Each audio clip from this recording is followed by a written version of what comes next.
श्री स्वामी समर्थ। इच्छापूर्तीसाठी गणेश चतुर्थीला करा हे उपाय।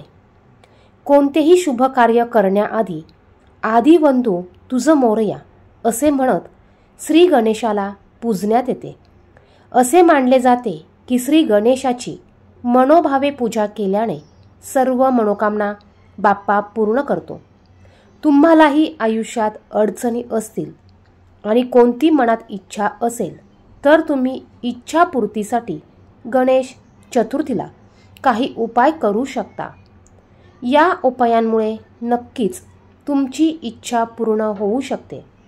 जाणून घेऊयात इच्छापूर्तीसाठी गणेश चतुर्थीला कोणते उपाय करायला हवेत। 1. शमीची पाने। श्री गणेशाला शमीची पाने अर्पण केल्याने तुमची अडकलेली कामे पूर्ण होतात।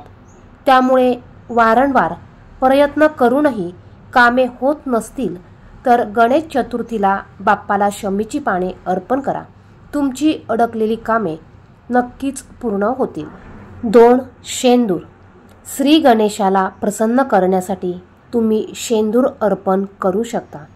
शेंदूर गणपतीला अतिशय प्रिय आहे, त्यामुळे मनोवांछित फळ मिळवण्यासाठी तुम्ही बाप्पाला शेंदूर अर्पण करू शकतात। दुर्वा। दुर्वा बाप्पाला प्रिय आहेत, त्यामुळे इच्छित फळासाठी तुम्ही बाप्पाला 21 दुर्वांच्या जोडी अर्पण करू शकता।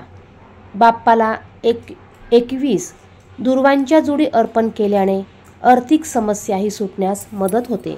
गणेश चतुर्थीच्या दिवशी इच्छित फळासाठी तुम्ही बाप्पाला गुळाचा नैवेद्य दाखवू शकता। या उपायाने तुमच्यावरील आर्थिक समस्या देखील कमी होऊ शकतात। मालपोवा। इच्छित फळासाठी तुम्ही गणेश चतुर्थीच्या दिवशी मालपोव्याचा नैवेद्य अर्पण करू शकता।